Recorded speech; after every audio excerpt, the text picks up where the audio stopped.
Hey friends, what's up? It's me, jabieguimar. So for today's episode guys, katulad ng nakalagay sa title ng video na to, we will be unboxing and reviewing itong pinakabago kong camera, ang Canon G7x Mark III.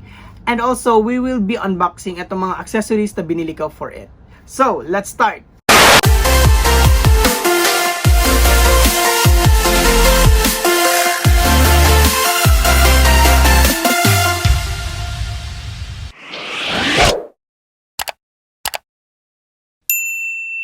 So, eto na ang ating Canon G7x Mark III. Although, ang release date nito guys is August 2019 pa, mako-consider pa rin to na pinaka-latest because wala pang Canon G7x Mark IV as of shooting this vlog. So, eto, let's start guys. I'm so excited for it. Let's unbox this box. So, ito ang itsura or ito ang mga nakalagay sa loob ng box guys. Of course, we have the receipt. I-pamphlet, yan. Manual, from Canon manual, yan. Of course, the battery for our camera, yan. And of course, if may battery, kailangan natin ng charger. And ito freebies from Canon.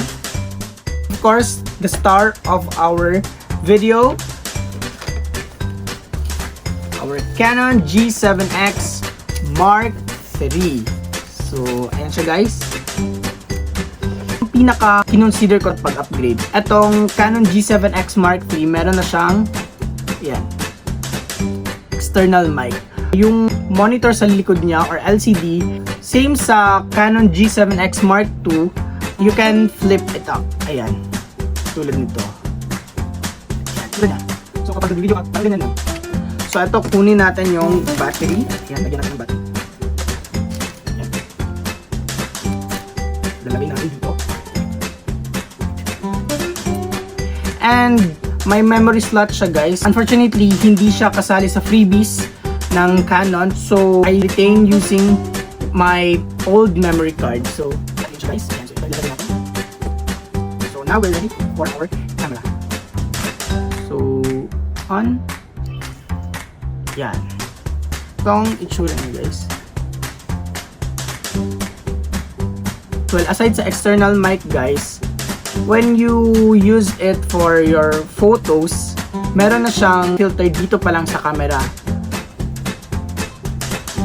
Yan, sige. Napapansin nyo dito sa gilid niya, parang may color or rainbow circle. Ayan. So, yan yung pipindutin natin. At dito nakalagay yung mga effects niya guys. Ayan. Yan yung mga effects niya. I know maraming mga brands or different cameras na nasa market natin, but ato talaga I feel comfortable sa Canon G7x Mark. Para sa akin kasi maganda kasi to siya pang vlog and also for pictorials. May mga camera kasi na okay siya for vlogging pero hindi siya pwede or pangit siya kapag ginagamit for pictures. At saka meron din naman vice versa.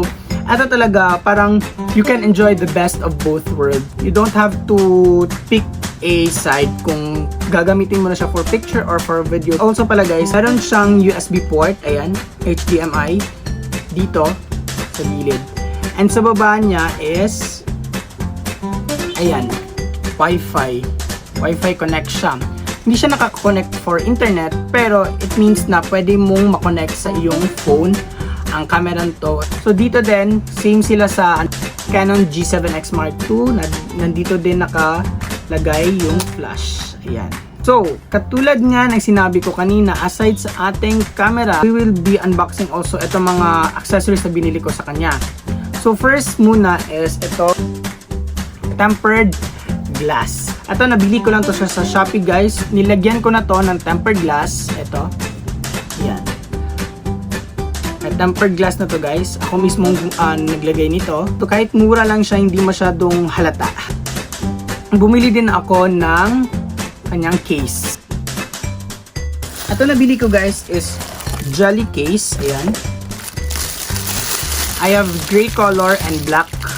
Since black naman ito guys, so let's try lang ilagay natin tong black din na case.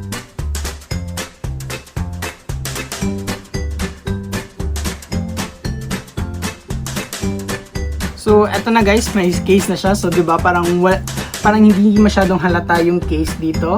And if you will flip this up, ayan. hindi masyadong nagagalaw or namumove yung case. And ito din ang pinakagusto ko dito guys, look. I-on ko, ayan. Surprise! Ayan, if you can see, ayan, sa camera, hindi nakikita itong part na to.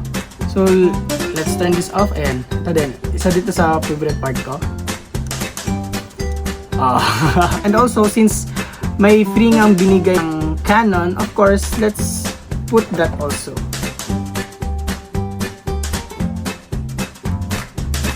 So, next is itong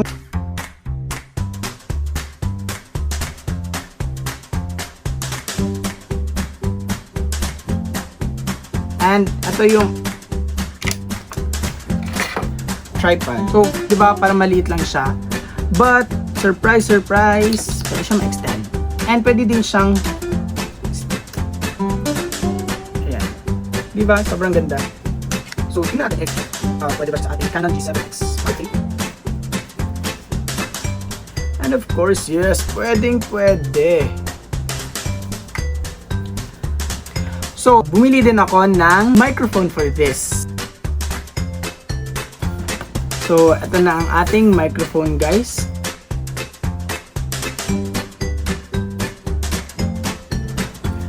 So, ito ang laman ng ating box. Ayan. So, we have furry windshield. Ayan. Loob nito is ang ating microphone. Ayan. Itsura ng ating microphone. Sa likod niya is we have line out and for our earphone. Ayan. Then also we can use this for our smartphone. Ayan. Ito may nakalagay siya for smartphone and also for camera. Ayan. So itong gagamitin natin for our camera. Ito. And of course we have the bag.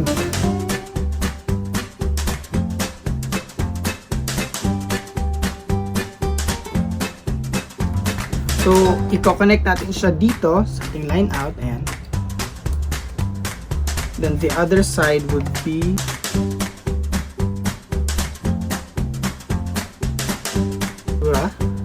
ayan. So, of course, di ba parang hirap atang mag-vlog ng ganito. Hahawakan mo sa isang kamay yung microphone at saka sa isang kamay naman yung camera. So, para di ba ang hirap. So, kaya bumili ako ng hot shoe external bracket. So, ano ba yung itsura nito?